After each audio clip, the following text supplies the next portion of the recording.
이번에도 지난 공포썰 2탄에 이어서 그 작업실에서 내가 겪었던 이야기의 마무리를 지어보려고 합니다. 사실 마지막 이야기가 가장 충격적이라 앞에 있던 이야기는 살짝 빌드업 느낌이고 이번이 약간 제일 무섭지 않을까. 아무튼 이번에도 편의상 반말로 얘기를 풀어보면서 일단은 뭐 1탄이랑 2탄 때 얘기했던 그 사건들이 생기고 나서 이후에도 뭐 짜잘짜잘하게 여러 가지 일들이 자꾸 생기다 보니까 나도 그렇고 같이 작업실 쓰는 친구도 그렇고 이거는 그냥 흐린 눈 하고 넘어갈 문제는 아닌 것 같다 하면서 이제 좀 둘이서 심각하게 걱정을 좀 많이 했단 말이지. 우선 뭐 그 친구에 대해서 좀 살짝 설명을 하자면 실력은 뭐 말할 것도 없고 원체 핫했던 래퍼이자 유튜버인데 아는 사람은 알 수도 있는 삶은 힙합이라는 유튜브 운영했었고 그리고 지금 코드너티라는 이름으로 계속 음악을 했던 아무튼 작업실 들어오고 나서부터 그런 안 좋은 일들 그리고 좀 이상한 일들 설명 불가능한 일들이 자꾸 생기다 보니까 친구도 요거를 인터넷으로도 찾아보고 지인들한테도 물어보고 뭐 이렇게 여러 방면으로 이렇게 좀 알아보다가 비방 같은 거를 하나 알아봤더라고. 그게 바로 팥주머니였어. 친구가 얘기하기로는 그 팥주머니라고 하는 게 계속해서 모든 거를 다 막아줄 수 있는 그런 건 아니고 행동 반경에 이렇게 좀 두는데 이렇게 숨겨두거나 하면은 잡기나 안 좋은 기운 같은 거를 어느 정도는 막아줄 수 있는 뭐 그런 비방 같은 거라고 하더라고. 뭐 만드는 방법이라고 하면은 뭐 대단한 뭐 방법이 따로 있는 건 아니고 이렇게 막 뭐 기도할 것까지는 아니지만 그래도 엄청 그 팥주머니를 만들 때 집중해서 또 정성을 또 엄청 많이 담아가지고 한 번에 쫙 붓는 게 아니라 한 알 한 알씩 이렇게 해서 주머니에 넣어서 이렇게 만드는 거라고 하더라고. 그래서 뭐 내 차에 둘 거 한 개, 그다음에 뭐 친구 집에 둘 거, 내 집에 둘 거, 같이 쓰는 다른 형 차에 둘 거 여러 주머니를 만들어 왔더라고. 그게 사실 쉬운 게 아닌데 고마운 마음이 아직도 큽니다. 그때 아무튼 그거 보면서 좀 반신반의하긴 했지. 왜냐면은 내가 종교가 이렇게 따로 뭐 이렇게 있는 것도 아니고 그런 게 이게 효과가 있나? 라는 생각이 사실 먼저 들었던 거는 맞고 근데 친구가 정성으로 이렇게 막 좀 신경 많이 써가지고 그거를 만들어 온 거니까 그런 마음이 어느 정도 빛을 발하지 않을까 하는 기대감은 있긴 있었지. 아무튼 그렇게 각자 차에 집에 같이 쓰는 작업실에 이렇게 다 놔두고 나니까 이게 뭔가 그 팥주머니가 악귀나 뭔가 그런 안 좋은 기운들을 막아준다고 하다 보니까 어느 정도 좀 마음이 편해지는 것도 있었고 실제로 뒤로 한동안은 별일이 없었어. 그래도 꽤 갔던 것 같아. 한 2, 3개월 정도 별일 없이 잘 이렇게 지내고 이런 게 확실히 도움이 되긴 되나 보다 그렇게 생각하면서 지냈는데 근데 아까 얘기했던 것처럼 이게 무적방패 같은 느낌은 아니다 보니까 시간이 하나 둘씩 지나면서 다시 뭔가 그런 좀 이상한 일들이 생기기 시작하는 거야. 어느 날 내가 친구를 집에 데려다 주면서 친구한테 근데 요새 좀 다시 그런 안 좋은 일들이 자꾸 좀 생기는 것 같다. 나만 느끼는 건가 아니면 너도 그렇게 생각이 드는 건지 싶어서 물어본다고 이런저런 얘기를 하고 있었지. 근데 친구가 얘기를 하다가 딱 멈추더니만 잠깐만 하더니 내 차에 포켓이랑 조수석 쪽에 있는 포켓이랑해서 막 뒤지더라고. 보면서 팥이 설마 그 사이에 없어졌나 싶어가지고 물어봤지.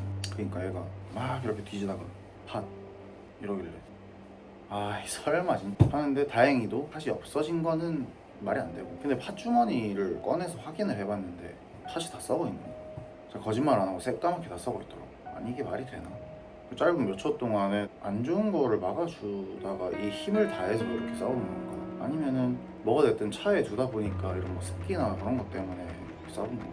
아니면 원래 팥이 그냥 이렇게 밖에 두면 썩나? 오만 생각들이 다 머릿속을 스쳐서 지나가더라고. 야 근데 좀 많이 잘못된 것 같은데 혹시 요거 관련해가지고 만들 때 들은 게 있었냐? 하니까 안 그래도 친구가 얘기를 하기를 쓰다가 이게 힘을 다하면 팥이 썩을 수도 있다. 근데 그렇게 되면은 조치를 취해야 된다. 그런 얘기를 듣긴 들었대. 그냥 일단 내일 작업실에 한번 가보자. 작업실 가서 확인해보자 해가지고 좀 긴장되는 마음으로 작업실 문을 딱 열자마자 팥주머니부터 찾았지.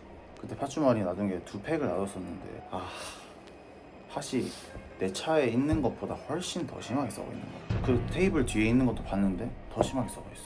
똑같이 그냥 완전 썩어 있어. 아무리 여기가 지하 작업실이라지만 우리가 매번 공기청정기 24시간 켜놓지 제습기도 24시간 켜놔. 그냥 들어가실 때 습하지가 않거든. 주머니라고 하는 게 그냥 옛날 그런 주머니가 아니라 그래도 썩지 말라고 지퍼백에다 공기 쫙 빼가지고 요만한 주머니에다가 이렇게 넣어놨단 말이야. 근데 이게 어떻게 썩을 수가 있나? 그래가지고 이거 어떡하지. 머리가 좀 복잡하고 심란한 며칠을 보내고 있던 와중에 이제 내 고향 친구 중에서 배 타는 놈이 한 명 있어가지고 걔가 이제 한국에 들어와서 이제 밥 먹는데 야 밥 먹다 갑자기 뜬금없이 야 전 보러 갈래? 그러는 거야. 얘가 원래 이런 데를 가보자고 한 적이 단 한 번도 없는 애인데 그런 얘기를 갑자기 하니까 갑자기 왜?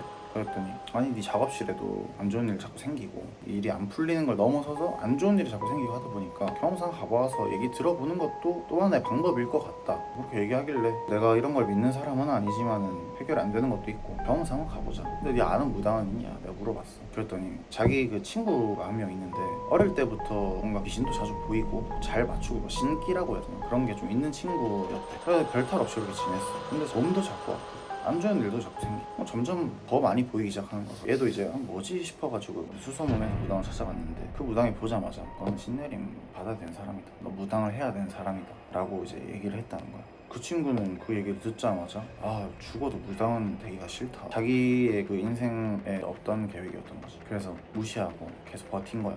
근데 시간이 지나면 지날수록 계속해서 몸 상태도 안 좋아져. 보이는 것도 계속해서 보여. 무시를 하려고 해도 그게 무시할 수 없을 지경까지 간 거야. 도저히 안 되겠어가지고 그때 갔던 무당한테 가봐야 어차피 똑같은 얘기를 할 테니까 또 다른 무당을 수소문해가지고 용하다는 무당을 찾아서 그 사람한테 갔어. 들어가자마자 그 무당이 하는 얘기가 네 인생 네가 더 잘 알면서 여기 왜 왔냐 그런 얘기를 하더라고. 그 친구가 모르는 척을 하니까 무슨 말인지 알면서 모르는 척 하지 말고 여기 왜 왔냐고 좀 너무 공격적으로 나오니까 얘도 좀 당황을 하고 솔직하게 말씀드려야겠다 싶어가지고 자초지종 설명을 한 거지. 사실 내가 이런 그 시기들을 보냈고 어떤 무당분한테 갔는데 신내림 받으라고 하더라. 근데 나는 그게 너무 싫다. 방법이 없나 싶어서 자기를 찾으러 왔다. 그런 얘기를 듣고 이렇게 막 고민하고 하시더니만 가능은 할 것 같다. 근데 다만 내가 할 수 있는 레벨은 아니고 본인의 스승님이 계신데 그분한테 찾아가봐라. 그래서 다행히도 그 스승님한테 가서 굿을 했고 실제로 그 이후로는 몸도 괜찮아지고 모든 게 일반 사람의 라이프로 돌아온 거지. 친구도 요건 좀 신기한데 해가지고 굿을 직접 해주신 그분은 멀리 계셔서 힘들 것 같고 처음 갔던 그 스승님 소개시켜줬던 그분 서울에 계신 분이다. 뭐 그런 얘기를 하면서 이제 자기도 사실 좀 궁금하다. 한 번도 안 가본 데라서 좀 궁금하고 혼자 가기 쫄리니까 같이 가보자. 그래서 일단은 그래 뭐 가보자 결정이 된 거지. 그러고 나서 그 자리에서 바로 이제 예약을 하고 식사하고 커피 먹는 사이에 답장이 오셨더라고. 언제 며칠 몇 시까지 와라. 그래서 이제 그 장소에서 만나가지고 앞에 오니까 진짜 기가 너무 그냥 꺾이는 거야. 주택 같은 가정집인데 엄청 낡고 허름한 그런 주택. 여기 사람이 사나? 하는 느낌의 그 1층에 철문이었는데 거기 이렇게 그 절 모양으로 마크가 되게 붙어져 있어가지고 들어가기 전에 진짜 무섭거든. 들어가보자 해서 띵동 눌리고 문 열어주시더라고. 들어가는데 까지가 1부고 나머지 얘기는 그냥 길이가 너무 길다 보니까 나머지 이야기들은 다음 영상에서 풀어주도록 하겠습니다. 여기까지.